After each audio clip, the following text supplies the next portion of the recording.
Still on the search of that one true love? On the limbo in this crazy world of dating, marriage, relationships? Well, listen to the Golden State Media Concepts Relationship Podcast, your one-stop podcast for everything about relationships.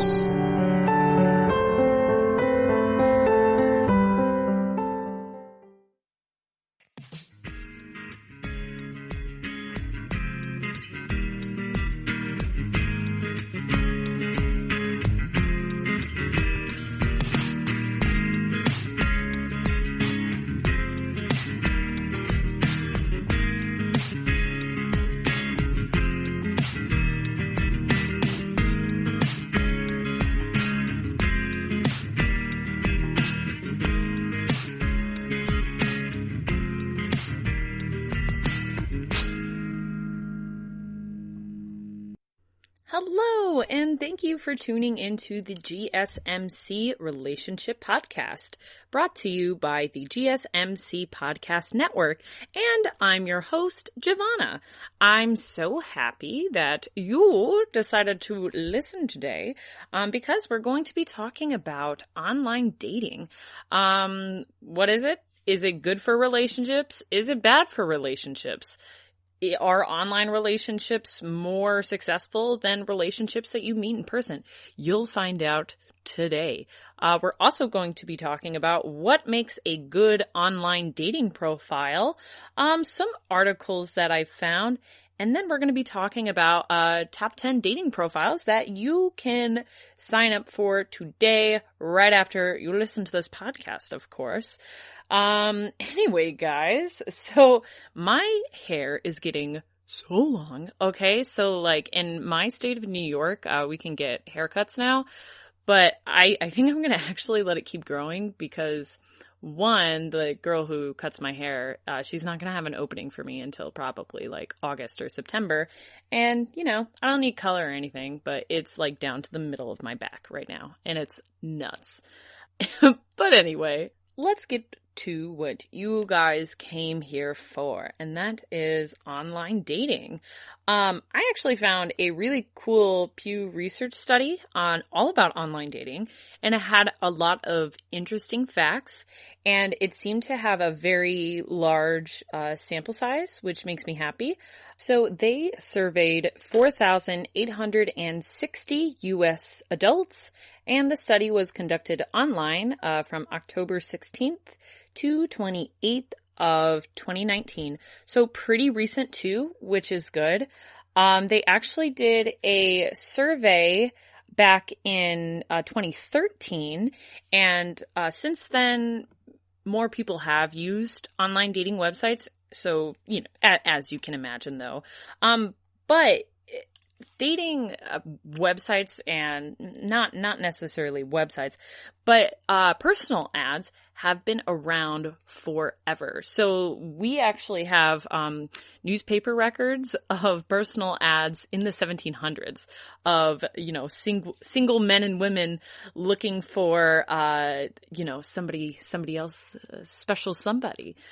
You know, and then you get into the 80s with the video cassette tape dating, you know, and you have like all the video cassette tapes and you film a video of yourself. And so yeah, you know, on dating, meeting strangers is not something that is new to us, you know, and another thing that came to mind just now was Craigslist. You know, people had a dating thing on Craigslist too, so you know that's in early 2000s is where you're going to find that. But now there's a lot of apps out there, as you know, where people can make online dating accounts really easy. You just download an app. A majority of them are free. And then you can just start, you know, scrolling through, swiping through, and meeting singles and seeing if you match. And it's exciting. It definitely gives you like a dopamine rush when you're swiping and seeing like, oh, are they gonna like me back? Like, oh, and then when you match, you're like, oh my goodness, you know, like it's definitely exciting. I have used dating sites in the past. I met my current boyfriend on Tinder. But I have used Bumble. Bumble I actually used because Bumble has a cool friend feature. But we are going to be getting into, some of the different types of apps and what their, best uses are for at the end of the podcast. But right now I'm going to talk about some online dating stats.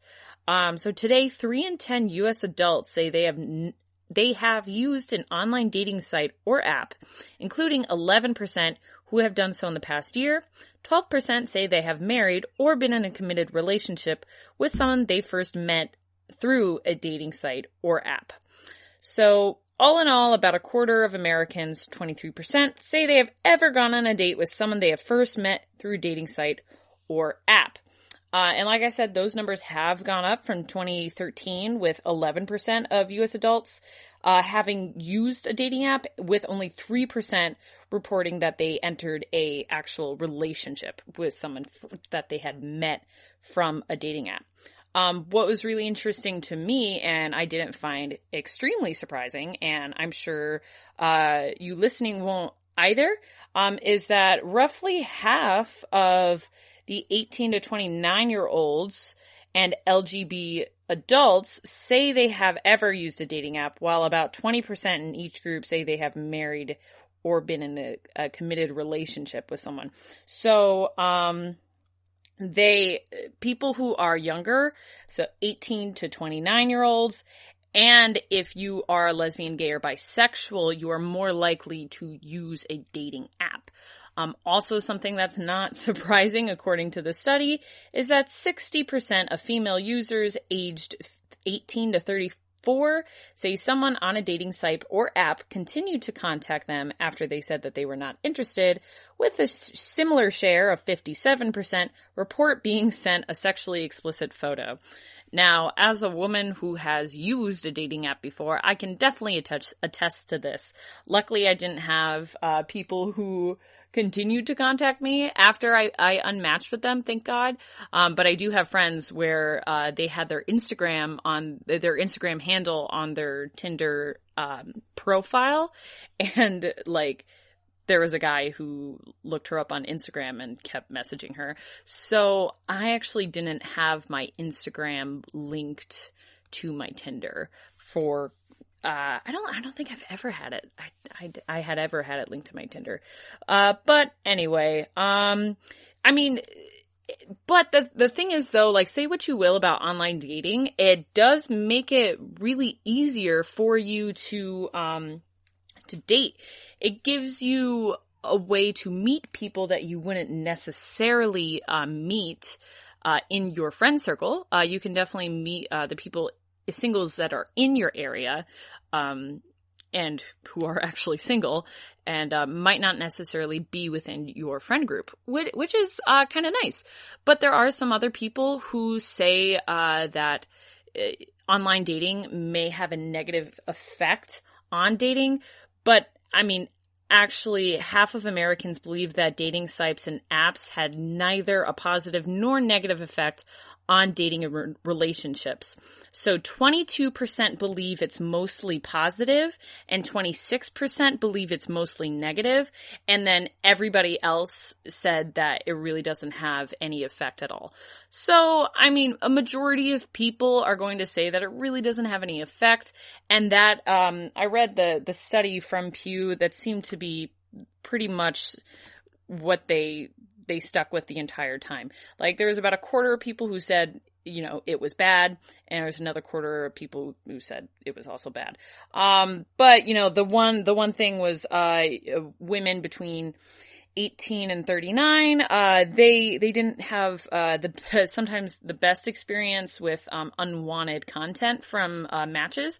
But the other thing that I didn't find too surprising was that men are more likely to report that they are unsatisfied with the amount of matches and the amount of messages that they receive from their matches, while women are less likely to say that, which makes sense because I've talked to if I matched someone, people would be like, oh my gosh, like, I've had such a hard time on Tinder, like, I've gotten no matches. And I'm like, really? Like, like, so, and I know guys who, like, all they do is, like, swipe right all day, and they don't get, like, a lot of matches. So, that didn't surprise me too much that it came up in the, study. The other thing is, you're more likely to use a dating site if you are college educated, which I can kind of, I try to think about that, and I can kind of understand, because I guess, like,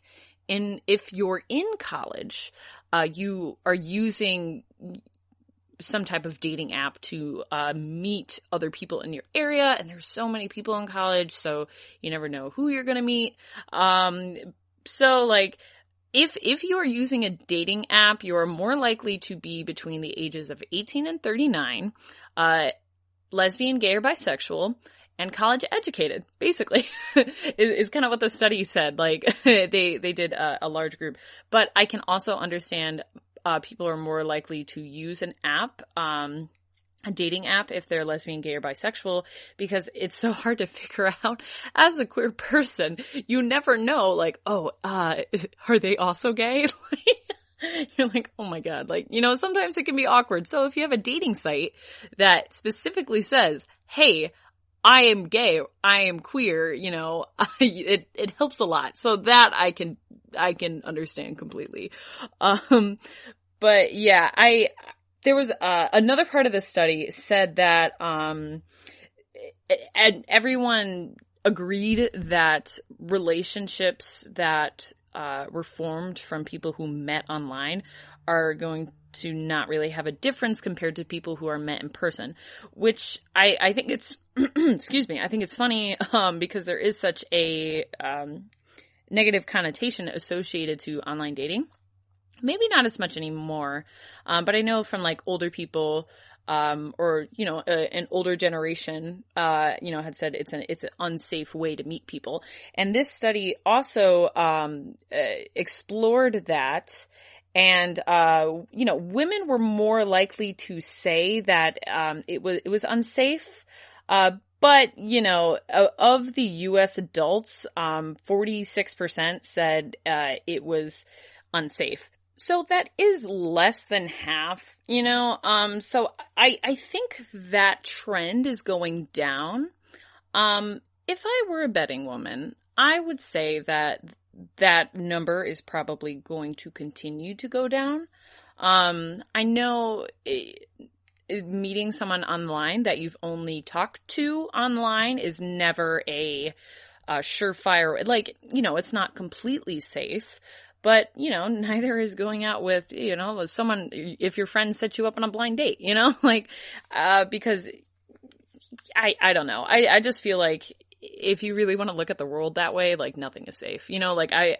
For example, I've done solo travel, and people would be like, oh, well, aren't you worried about, traveling solo in your own country or in a different country? I'm like, well, it's no different than traveling solo in this country. It's like, I don't know. I just feel like everywhere you go, there's going to be an unsafe component. And I guess it's whether or not you try to balance the good with the bad.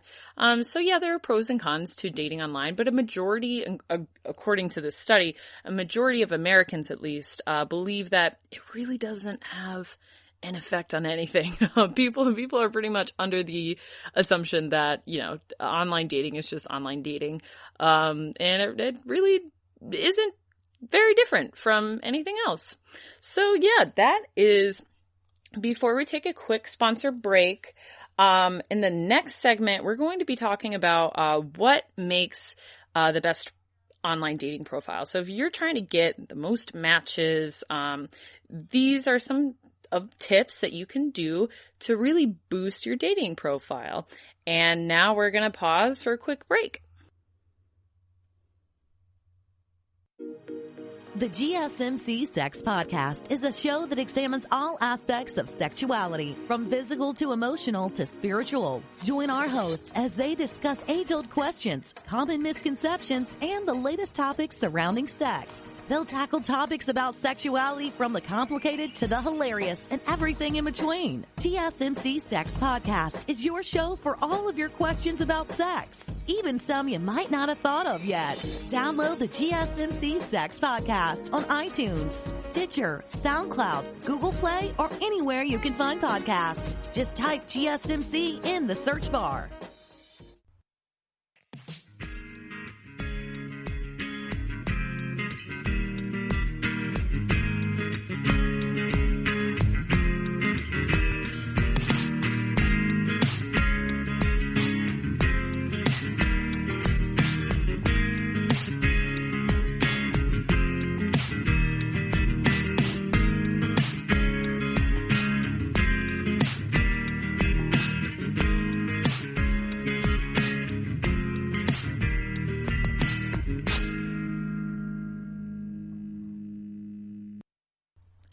Welcome back. I bet you're wondering how your dating profile can be the hottest one in town.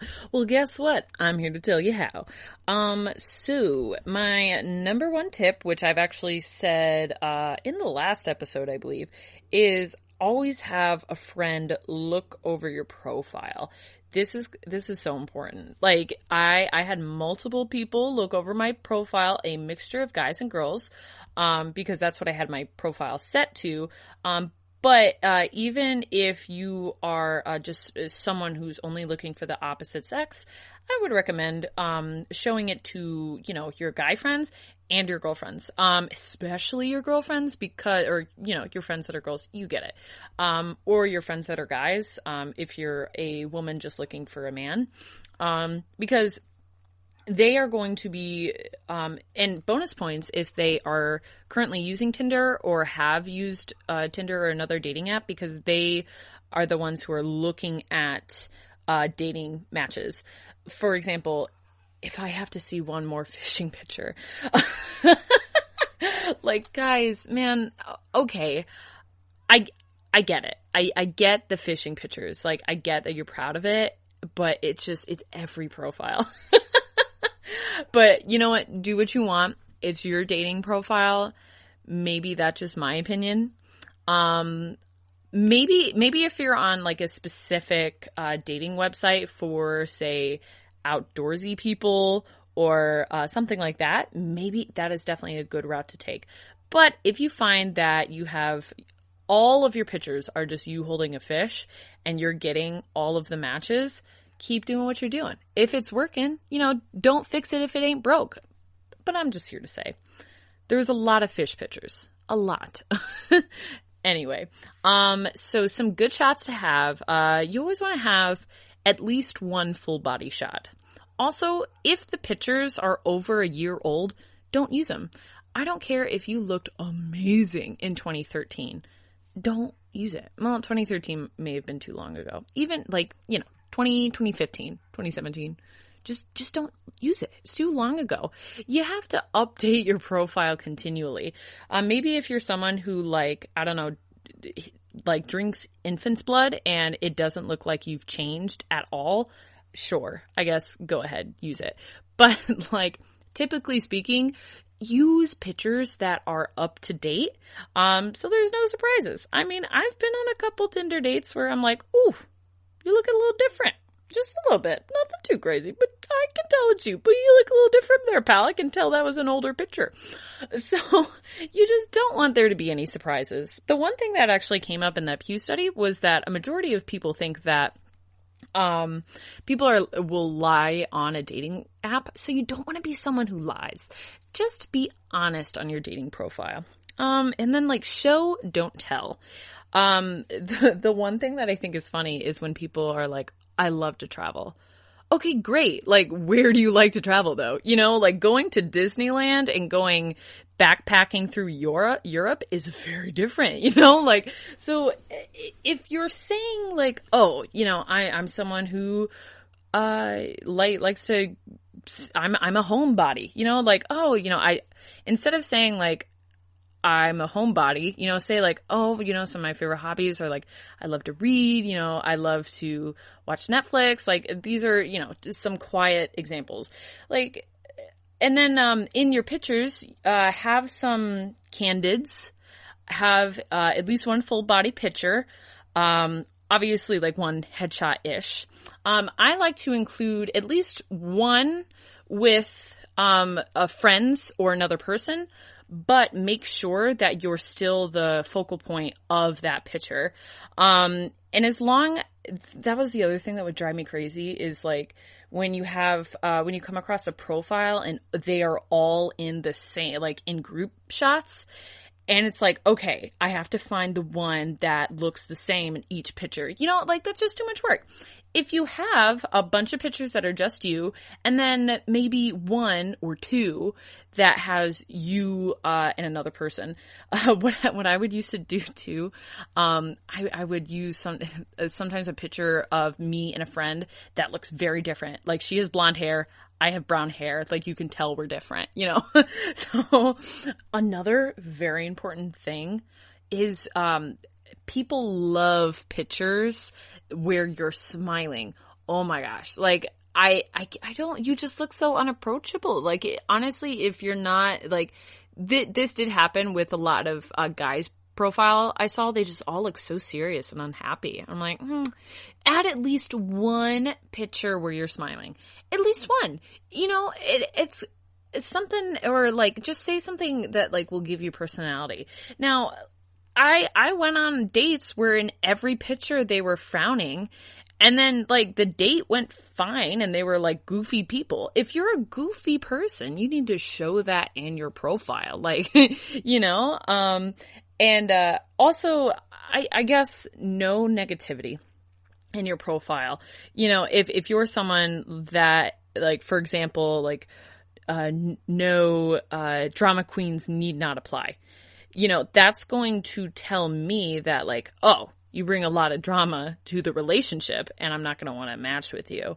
You know, so talk about your personality. If you're someone who wants something in particular, if you have certain things that are deal breakers, I wouldn't go down to like must be over 6 feet tall. Like that's so, no, because you have no idea how great someone could be for you that may not physically meet all of your things.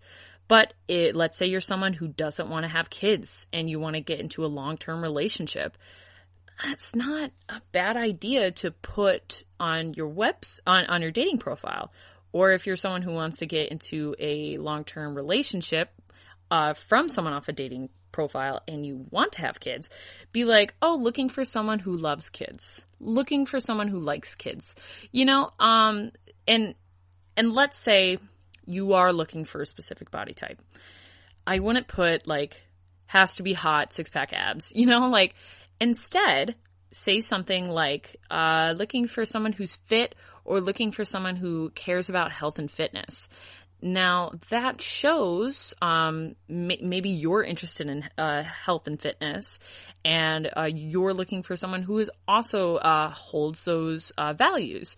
So you can put some of your values in there. Just leave the negativity out of it, and think of some creative ways to do it, or else you're going to seem unapproachable. Because even if you say, you know, over 6 foot, needs to love kids, has to be a gym rat and like really good looking and have a great body. Even someone who checks all of those boxes is probably not going to want to match with you because you may not seem that great of a person, you know, kind of shallow of a person. And this all comes back to have a friend look over your dating profile, a friend you trust, and a friend that's not afraid to give you constructive criticism. It's really important. I would have sometimes just acquaintances look at my dating profile and be like, hey, what do you think of this? You know, like, because maybe if you have a friend who might be afraid to tell you, or if you have like a best friend who like no hold bars, like they will just tell you exactly what needs to happen. And that's the person that you want to go to have them look over your dating profile. Because we want results. I want you to get all of the matches, all of the swipes. And that's exactly what you're gonna get if you follow what I've said. But seriously, if I'm just joking around. But if you find that maybe you want to up your dating profile, use some of those tips. I invite you to use those tips. Please take whatever you want. And have a friend look over them. But if you have done exactly the opposite of everything I've said, and you're like, I don't know what you're talking about, I'm getting all the swipes every single day. I got all these swipes. If it's working for you, keep doing it. And that's all I have to say on that. So we are going to take a commercial break. But right after we get back from the break, we're going to be discussing some articles. One is about a woman who wasn't having a marriage that she necessarily was really crazy about. And so she did a huge survey. I love a good survey. And she wrote a book. And I really like the second article about how to deal with someone that, let's say you're in love with them and they don't love you back. Whew, been there. Sucks. Anyway, we're going to get to all of that and more right after this break. Tired of searching the vast jungle of podcasts? Now listen close and hear this out.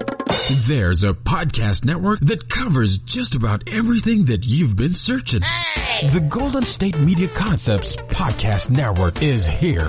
Nothing less than a podcast bliss with endless hours of podcast coverage. From news, sports, music, fashion, cooking, entertainment, fantasy, football, and so much more. So stop lurking around and go straight out to the Golden State Media Concepts Podcast Network. Guaranteed to fill that podcast itch. Whatever it may be. Visit us at www.gsmcpodcast.com. Follow us on Facebook and Twitter and download us on iTunes, SoundCloud, and Google Play.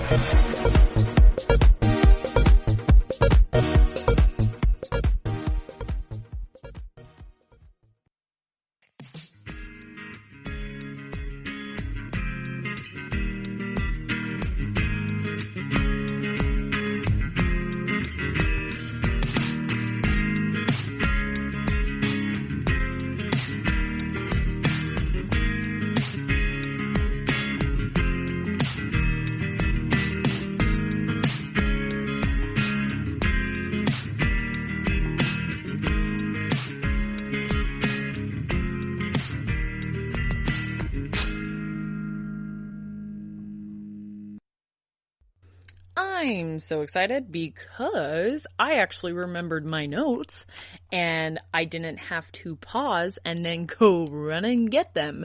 So that is cool for me. You can probably hear them. I actually used real paper this time too. Sometimes I just use my phone, but today I have a real paper. So the first one is, I actually used the same, I think this would be maybe it's a blog or a magazine. I don't know. It's the same publisher, and it's called Your Tango, and this first one is written by Alex Alexander, and it was published June 17th of this year. It's called How 100,000 People Helped Save a Marriage. So Christina Northrup, she was unhappy with her marriage. There was no time. Both her and her husband worked full-time jobs. They had kids. They really didn't have a lot of time for each other, and when the weekend came, it was just, get the kids to sports practice, music practice, get dinner, they never had time for themselves, and they were unhappy. She felt like that she couldn't talk to him without, worrying about what he'd think. He couldn't communicate with her, and they were curious if this was normal. She did a lot of research. She tried to figure out what was going on and if it could get better, if their marriage could, grow from this, or if it was just going to keep going like this and getting worse until they just like explode on each other, which they had. But all of the information she found was from just people who had conducted studies and psychologists and things like that, but nothing from the mouths of the people who were involved in the relationship. So she teamed up with some researchers and sociologists, and they surveyed 100,000 people from around the world about relationship habits and attitude. This compilation of surveyors, with this, they were able to make the normal bar. This is a book that you can buy. I've never read it, but basically what this allowed for her and the sociologist involved, and really anyone who reads her books, is a way for a couple to understand the baseline. So if they can read this book, read the survey answers, and understand if what their experience is normal, and compare it to the people who were surveyed. So some things I like about this. One, they surveyed 100,000 people. That's incredible. And all over the world. So you can kind of understand what's working for some couples, what isn't working for some couples. They also interviewed and surveyed people with and without children, which I was skeptical at first, because it seems like a lot of their problems had resulted in, having kids and not having time for the relationship. And then I was also skeptical. I'm like, oh, but did they survey LGBTQ people? They actually did. And what I found, kind of nice, I guess, is that, she believed that she was going to have to create a second book for LGBTQ, queer couples, basically. And she discovered that she actually doesn't have to make a second volume because hetero couples and homosexual couples are really the same. Like, they're all of these things that in the book is going to work on all for everyone, which I thought I was surprised by that, So I was skeptical at first, but so I feel better about it. It does make me a little nervous about comparing your relationship to others. I don't really like worrying when people. It just makes me sad when people compare themselves to other people, and maybe feel bad about their current state of things. Now, maybe if your relationship is really unhealthy and really bad, this might be a good book for you to read and see, and maybe you can, if your partner isn't willing to change and is happy with the an unhealthy relationship, I think that is something to examine. But I'm not sure how much I feel about comparing your relationship to other people's relationship, because it's going to be different. But if you are concerned, it seemed like this woman, this really helped her and her husband. According to this article, they're really happy. But I guess proceed with caution. The one thing that she did say was it's very important to go on a vacation without your kids. She said how I think they went to Mexico or Hawaii or something with just them, and they had a great time. So I guess moral of the story is to communicate. Oh, she also said that communication was the biggest factor of happiness in the relationship and the number one reason why somebody left their last relationship, because of lack of communication. So, moral of the story is to communicate and not have kids, which is what I gained from this article. And we're off to the next one. I actually really liked this article a lot. Basically, this came from the same publication. So this was called How to Deal When the Person You Love Doesn't Love You Back, from Your Tango, written by Ginny Brown, and it was published June 3rd, 2020. So basically, she talks about how this has happened a lot for her, where she just, it's pretty sad, but she falls desperately in love with her friends, which I don't mean sad, like pathetic sad, but like, you know, I've been in this situation before, and it sucks, you know, like it's not great, and you know, you definitely have to get over it. And I guess in my situations, it's helped me learn how to move on, I guess. But there are some recommendations that she gives. And I guess this could go for anybody. So if you like someone and they don't like you back, it's especially hard if they're your friends because you spend a lot of time with them. But here are some things, that she describes is, for one, allow you to grieve.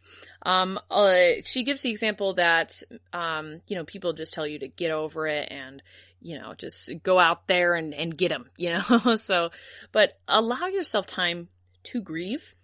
And, which brings me to the next point is pick your distance. So while you are trying to separate from this person that doesn't love you back, unfortunately, give yourself time to do other things so you're not thinking about that person. Whether it's take a class where it's like that is an hour every week that you're not thinking about this person. Let's say you're spending a lot of time with them. Cut that time in half. Do something where you are dropping the time that you're spending with that person or thinking about that person, so it will give you time to grow from the heartbreak, because it really is heartbreak because you that person doesn't love you back, and there's nothing you can do to change your mind, to change their mind. If they say they don't love you or they don't, you know, like you in that kind of way, you have to respect that. You have to respect those boundaries. So just give yourself the space. Number 3, understand what your brain is doing. So she actually pointed out some pretty cool things. So the reason why you're thinking about that person all the time is because hormonally your dopamine is up and your serotonin is down. And this one I'm going to quote exactly because I don't think I can explain it to the point where anyone would understand without doing this. So she says, and this is directly from the article, a romantic, passionate love tends to burn brighter and longer when there are obstacles. In the normal run of things, in a happy and healthy relationship, the butterflies and thrills of new love will fade away in anywhere from 6 months to 2 years, with 18 months between the most typical lifespan. When our love is thwarted, though, whether it's by external barriers or they're not feeling the same way, the lifespan of the infatuation can be extended by years. So, if you've been passionately in love with your best friend for the 5 years, and no love in any other romantic relationship has lasted as long, that might be precisely because it's not working out between you two. Not because you are special soulmates and belong together. So basically what that is saying is the longer you are infatuated with someone, the longer you're in love with someone, and they're not returning that love, it's going to be worse for you. So, that goes back to number 1, allow yourself to grieve and pick your distance. You gotta create space. And that is going to help you in the long run. The other thing that she mentioned was find non-romantic media to consume. And this is because in rom-coms and in romance novels, and they all say the same thing. And that is, if they don't return the love, just keep trying, because eventually they're going to fall in love with you and it's going to be a happy ending. But in reality, that's most likely not going to be the case. And you may know that in your heart of hearts, but by watching that type of media, it's not going to help you. So just find something else to consume your time with. Maybe pick out, a historical drama. Open up some Downton Abbey. I don't know, watch Impractical Jokers. Something that is not about romance, anything. And then, number 5, I love this. Treat your feelings like the third person in a relationship. So, I am a big fan of applying a personality to a attitude or a or the mean voice in your head that tells you you're not good enough, give that voice a persona. So whether it's so the example that she gives is when she's hanging out with a friend that, she's crushing on, and they say something that makes her even more attracted to them, that person is going to jump into the conversation and think, wow, this is why they're so amazing. This is why they're so great. And it makes the situation awkward. It's like you can feel like that person just sat down and said, hi, I'm going to make your life worse by you falling in love with your best friend, and they're not reciprocating the feelings. So if you can personify that person, let's say, whenever you get that feeling, his name is Jason, and he's just constantly needs, validation. I don't care. I do the same thing. I have quite a bit of body dysmorphia.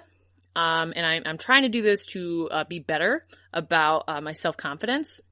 Is whenever I have the voice in my head, saying that, you're ugly, for example, that voice, I will name her Kristen, and she is, a cheerleader from high school who peaked in high school, but you see her now and she has 3 kids and a drug addiction, and her teeth are falling out, and she is not doing well for herself. The point I'm trying to make is, are you going to listen to Kristen, the cheerleader who peaked in high school, talk to you like that? Are you going to listen to Jason say oh, this is why you're in love with him? Are you going to listen to that? And it's much easier to tell a frat boy in your head, you could use the personification of a frat boy, whatever you want. But this is something that I learned in therapy.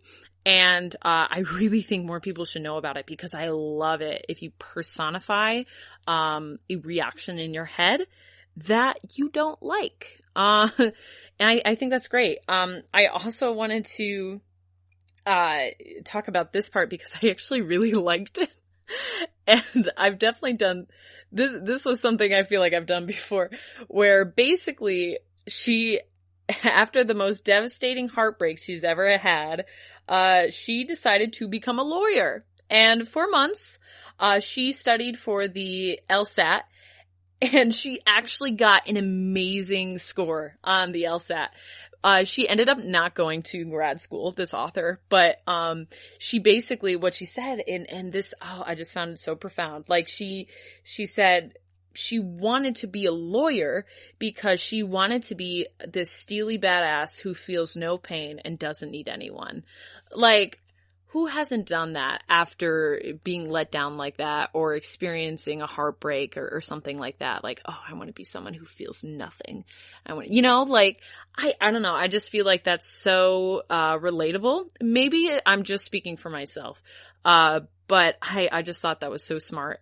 And, but yeah, good for her for getting an amazing score on the LSAT, though. I mean, that's not an easy thing to do. But it's amazing what heartbreak will do, what kind of fire it would put under your butt, to attain those types of goals, I guess. But, so yeah, that is going to complete, the third segment here. Next up, we're going to be going back to dating apps, and we're going to be talking about 10 dating apps, you can download right now for free. Some of these apps do have, in-app purchases, but who doesn't nowadays?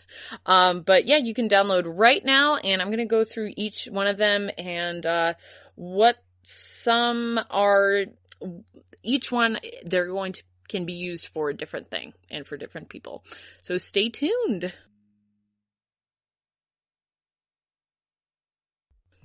Are you tired of the same old news? Are you sick of the seemingly endless political spin and negativity? The GSMC America's Still Beautiful podcast is a weekly news podcast covering all the top positive and uplifting news stories. We cover stories that will inspire, uplift, and remind you of the good in the world. Tune into the Golden State Media Concepts America's Still Beautiful podcast to get all the great and positive news stories of today. Download the GSMC America's Still Beautiful podcast on iTunes, Stitcher, SoundCloud, Google Play, or anywhere you find podcasts. Just type GSMC in the search bar.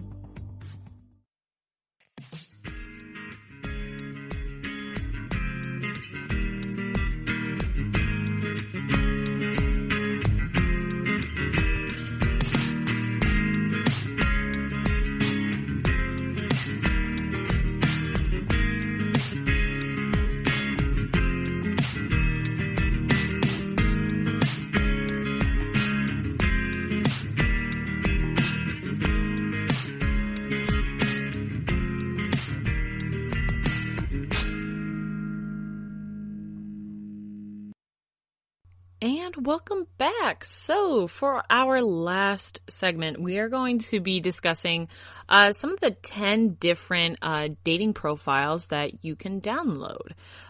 So the first one is going to be OkCupid. So OkCupid is pretty cool because it asks you questions and you answer them. And then you answer how you would like the other person, the person that you're could be looking for and matched with, how you would want them to answer the question, and how much importance is that question. So that's really cool because it's probably going to weed out all the deal breakers, and then it matches you based on that.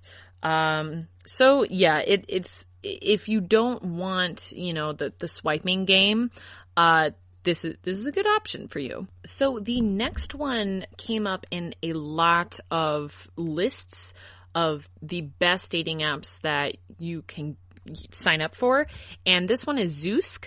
The cool thing about Zoosk is that, one, it has photo verifying stuff, so you can't lie about old photos. So you know that all of the pictures that you're seeing are going to be up to date and valid pictures.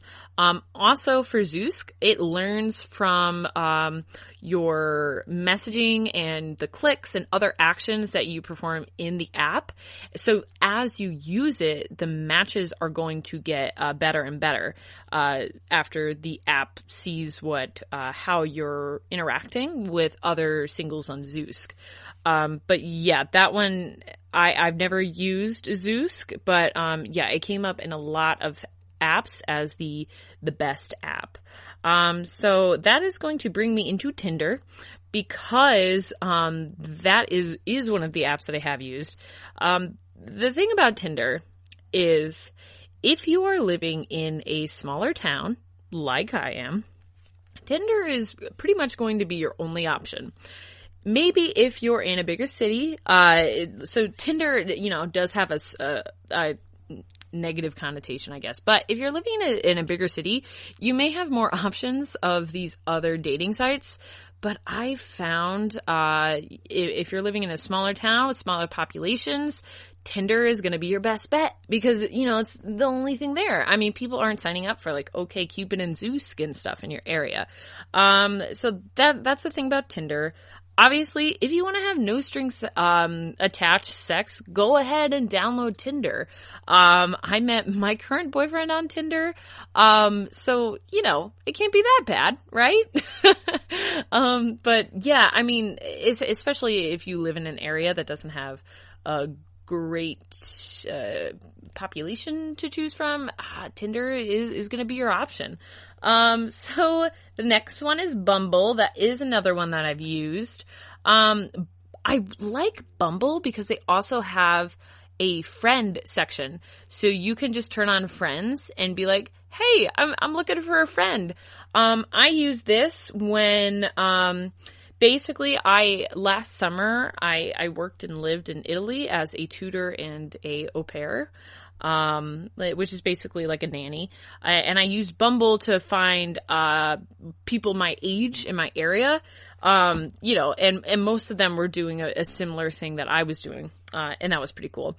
But Bumble I also found was nice because, kind of like OkCupid, it will ask you questions, and it also has, which I liked, politics, religion, whether you want kids, how much you care about working out, like all in your profile, and you can select. So if you're someone who really cares about your partner having the same religion as you or the same political views as you, that's really awesome because it's right there in the profile. So I liked Bumble. I thought I had a pretty good experience on Bumble, especially for the friend part.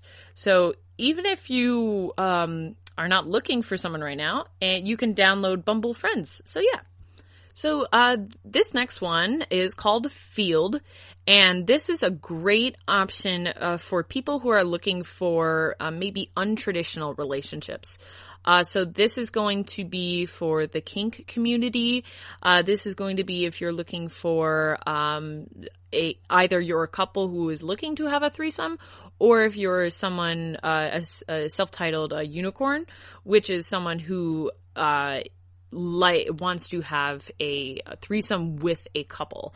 So yeah, Field is mostly for queer people. It's mostly for people in the kink community. You can put right on there if you are a man looking for a man, if you are because there'll be MMW, which is like you want to have a threesome with 2 men, 1 woman, or you can have WWM, which is the same thing with a woman, man. You can select what types of kinks you're into. So again, great for people in the kink and LGBTQIA+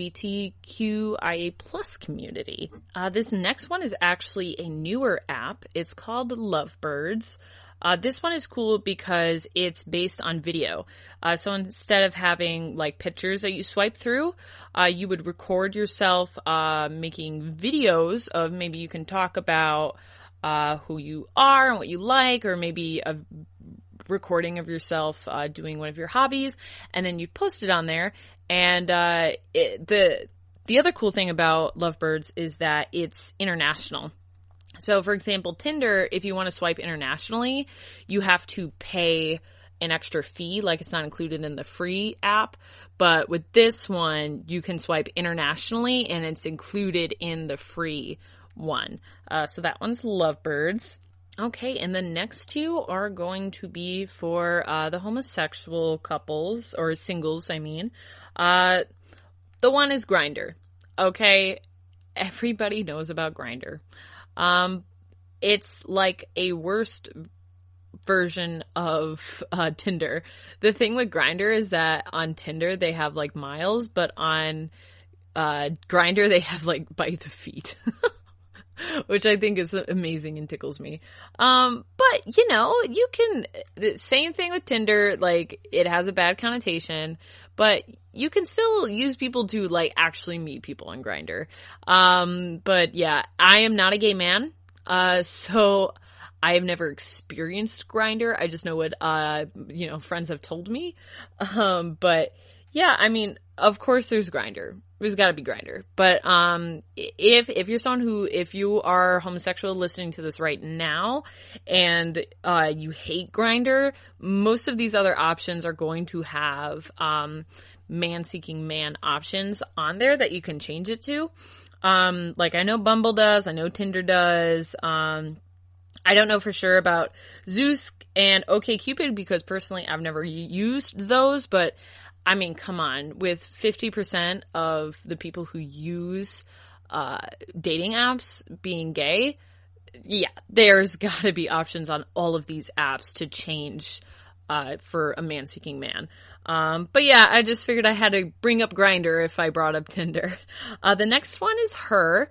So Her is just going to be queer women.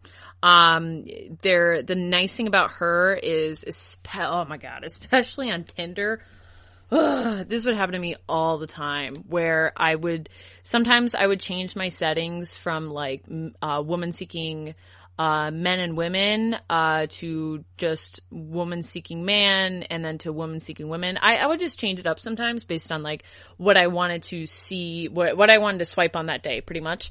And sometimes when I had my settings just at woman seeking woman, there would always be guys that would come up, and it would just annoy me so much. Like, stop, you know? And so the nice thing about her is that it's only, basically, female presenting, people. So, there's going to be cis women and trans women on there, and there's going to be lesbian women and bisexual women on there, and like queer women and stuff like that, and non-binary people, but not, you know, cis men or trans men is going to be on there. So that it's a good spot if you are a lesbian or bisexual woman. Okay, so the next one is Match. That one is one that I'm sure a lot of people have heard of. It's also one that's been on a lot of lists of the best online dating apps. And I think some of these lists that I've seen were for people who were ready to get into a serious relationship. I wanted to make my list a mixture of people who are just interested in like hookups and people who actually want a relationship from online dating. So Match is a lot similar to Tinder, but it's going to have more serious people on it. And instead of, cause it's similar to Tinder because it will show you one profile at a time, but it's going to give you a little bit more information about that person, in regards to like their bio and things like that. But it is similar to Tinder. I think it's like, Match is like Tinder's older, more accomplished sister, it seems like. So Coffee Meets Bagel is going to be the last one we talk about. This is another one that I haven't used, but it seems really cool because each morning, it gives you a list of potential matches, and you can go through and decide which one you like. And the reason why they call it Coffee Meets Bagel because they send all the matches first thing in the morning, and then you decide where to go from there. So I think that one's kind of cute. I like it. And then I did forget one thing about Bumble. The cool thing about Bumble is that if you don't reply within a certain amount of time, you automatically unmatch with them. And I think that's pretty cool. So you are given like 24, like 48 hours to reply to that person. And after that, they automatically unmatch you. So I did forget about that, and I wanted to talk about that because that was like, one of my favorite things while using it. Cause sometimes like you forget that you swipe on someone and then they match you and you're like, or they message you and maybe the message is like kind of weird and you're like, no thanks, you know? But yeah, so those are 10 apps that you can download right after this podcast and start swiping and matching and doing all the things that you do. So that is going to conclude the podcast. I hope you liked a lot. I hope you liked it. I've been talking about online dating quite a bit in some of my other episodes. So, you know, I figured might as well do a whole episode on it. So let me know what is your favorite dating app and why. And you can do that by following us on Instagram at GSMC_relationships. You can also follow us on Twitter at GSMC relationship. And if for bonus points, go like the Facebook page as well.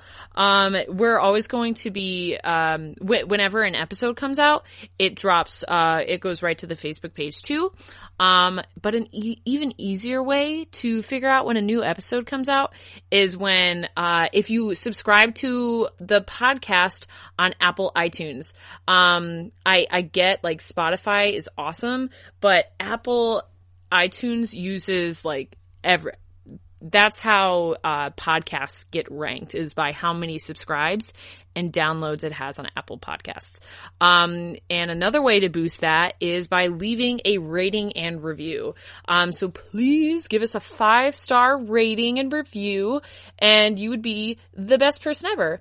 And if you do all those things, please, like, at me on Twitter or like, message me on Instagram or Facebook or something, because I will totally shout you out. I will absolutely shout you out if you do all those things.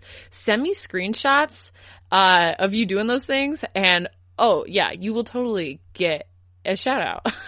So anyway, thank you so much for tuning into the GSMC Relationship Podcast, brought to you by the GSMC Podcast Network.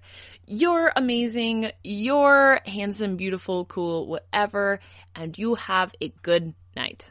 You've been listening to the Golden State Media Concepts Relationship Podcast, part of the Golden State Media Concepts Podcast Network. You can find this show and others like it at www.gsmcpodcast.com. Download our podcast on iTunes, Stitcher, SoundCloud, and Google Play. Just type in GSMC to find all the shows from the Golden State Media Concepts Podcast Network, from movies to music, from sports to entertainment, and even weird news. You can also follow us on Twitter and on Facebook. Thank you, and we hope you have enjoyed today's program.